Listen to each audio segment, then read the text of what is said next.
Okay guys, this is the first half of the A&P review, so forgive me if I mispronounce anything, but here we go. When describing anatomical terms, the patient is always referred to being in the anatomical position, which means standing erect, arms to the side, and palms facing out.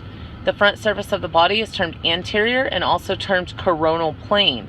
The back of the body is termed posterior as well as dorsal.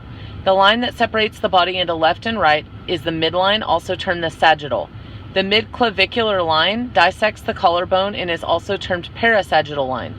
The plane that separates the body into anterior and posterior is the axillary line.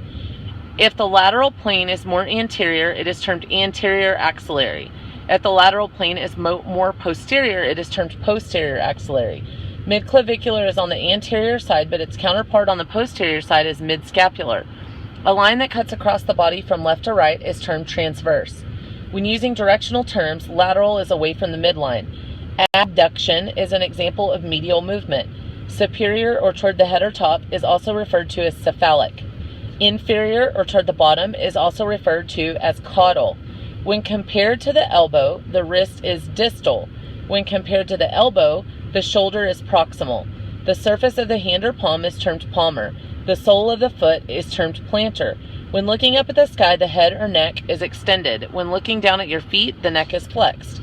When a person is lying on their back, they are in a supine position. When they are lying on their anterior surface, they are in a prone position. When you raise the body as a unit at the feet, it is called the Trendelenburg position. When you only raise the feet 8 to 10 inches, it is the Schock position. When you flex your hips at a 45-degree angle, you are in the Fowler's position.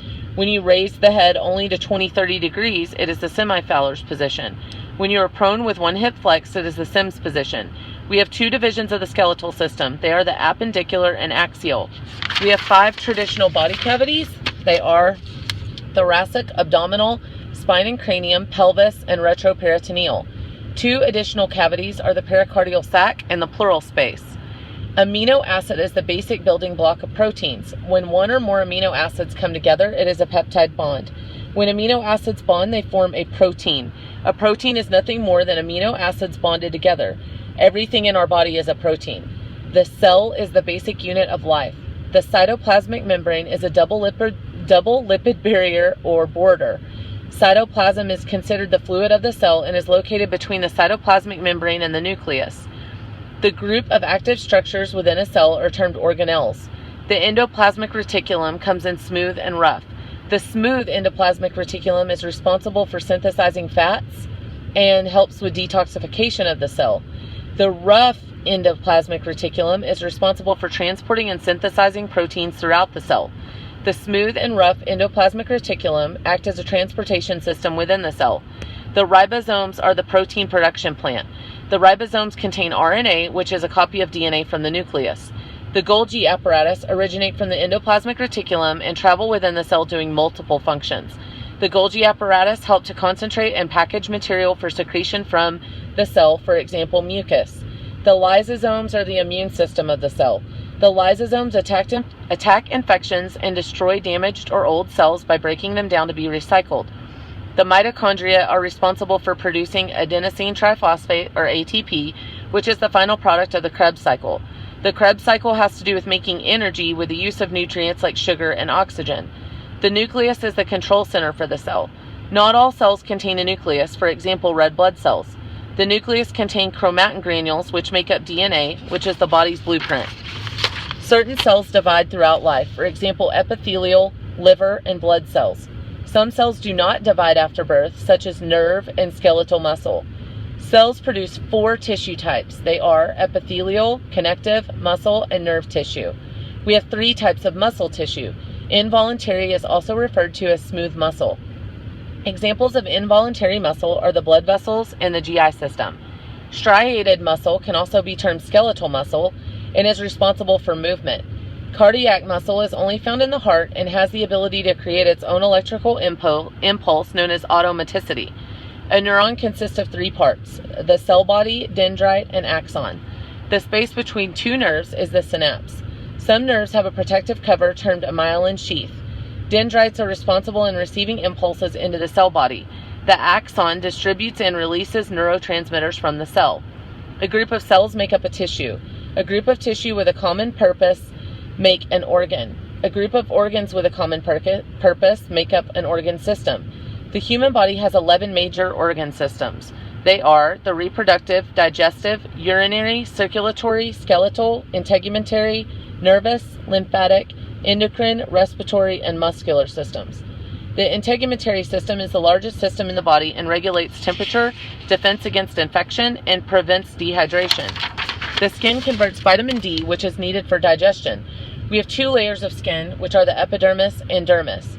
The dermis contains hair, nails, glands, veins, arteries, and the good stuff. We have 5 types of skin glands. Sweat glands help control body temperature.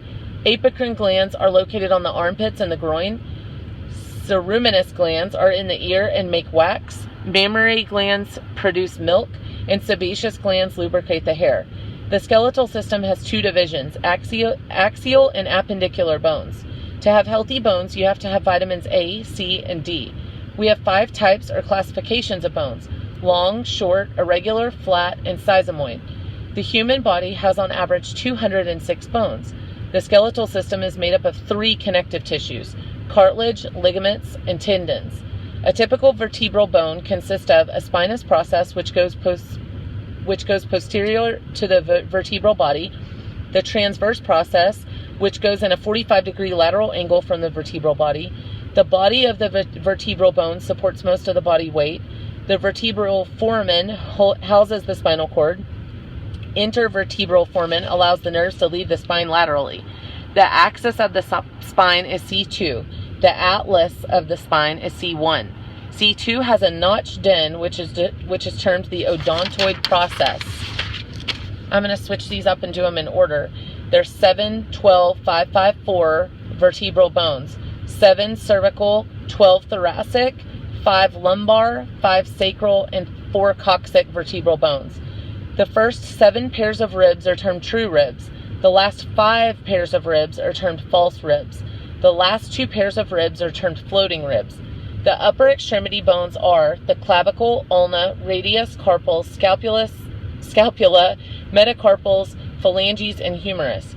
The proximal part of the femur has the head and the greater and lesser trochanter. In the lower leg, we have the tibia bone, which supports most of the weight. The fibula bone is more posterior and lateral. The foot contains the calcaneus bone, which is the heel region, along with metatarsals and tarsals. The talus is the ankle bone, which articulates the body to the foot. 3 major classifications of joints are cartilaginous, fibrous, and synovial joints. Fibrous joints allow little or no movement, like skull sutures between the radius and ulna or a tooth socket. Cartilaginous joints will allow little motion, like a rib cage. Synovial joints have a bursa sac and are the most common joint in the human body. Types of synovial joint are the saddle joint, which is in the thumb. Hinge synovial joint is in the elbow. Ball and socket synovial joint is the hip. Ellipsoid synovial joint in the neck and allows for diagonal movement. Plane or gliding synovial joint in the spine, or a pivot synovial joint in the head of the radius, which allows supination and pronation. Stimulating your biceps will result in flexion. Stimulating the triceps will result in extension. When you dislocate a shoulder and are holding the arm to the body, it is an adduction movement. When you dislocate a shoulder and hold the arm away from the body, it is an abduction movement. Moving your arms in large circles is called circumduction movement. Turning your palm face down is termed pronation movement. Turning your palm face up is supination movement. The neurotransmitter for muscle nerves and muscle tissue is called acetylcholine, or ACH, within the neuromuscular junction. The point where a muscle attaches to bones and does not move much during flexion is the origin of the muscle. The point of muscle attachment where the bone ends move the most is called insertion. Synergist muscles help to stabilize the movement. Antagonist muscles yield to an agonist muscle. An agonist muscle is also called a prime mover and causes the movement. Isotonic muscles change shape when used, and isometric muscles do not change shape but simply tense up. In class, we want to focus on a few muscles. This section is dedicated to them. The sternocleidomastoid muscle starts at the ear and goes to the manubrium. The trapezius is your neck muscle. Deltoid is the upper arm and wraps around the shoulder. Latissimus dorsi is the lateral upper torso, which wraps just below the armpits to the back. Abdominal oblique is lateral and transverse to the belly button, around the region of the love handles. Rectus abdominis is that mid-abdominal muscle where you would have a six-pack. Pectoralis major under the breast tissue. Sartorius wraps from outer hip to medial knee. Rectus femoris is the anterior midline femur muscle. And the vastus are the medial and lateral thigh muscles. Gastrocnemius is the calf muscle, and gluteus is the big butt. The nervous system has two main divisions, the CNS, which include the brain, brainstem, and spine. The other division is the PNS nervous system, which contains of the automatic nervous system, which helps maintain homeostasis, somatic, which has motor nerves, and the sensory, which sends impulses to the brain. We have a total of 43 pairs of nerves. 12 pair are cranial nerves, and 31 pair are spinal nerves. Nerve paths that run toward the spine or brain have an afferent division. Nerve paths that run away from the spine or brain have an efferent division. Ganglionic fibers run along the outside of the spinal cord. We have pre- and post-ganglionic fibers associated with the automatic nervous system. Both the sympathetic and parasympathetic pre-ganglionic neurotransmitter is ACH. The post-ganglionic neurotransmitter for the parasympathetic system is ACH, and for the post-ganglionic sympathetic neurotransmitter, it's norepi. Alpha and beta 1 and 2 receptors are associated with the sympathetic system. Another name for the sympathetic system is adrenergic. Another name for the parasympathetic system is cholinergic. The brainstem contains the medulla, pons, and midbrain. The medulla is responsible for maintaining vital signs. The pons helps control breathing and sleeping rate.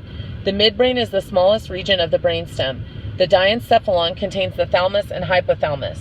The thalamus influences mood and strong emotion. The hypothalamus is active sexual activity, emotion, and temperature regulation.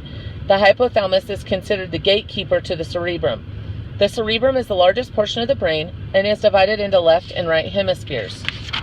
The lobes of the brain are: the frontal lobe is associated with motor and higher intelligence. The parietal lobe is the primary sensory lobe. The occipital lobe is vision.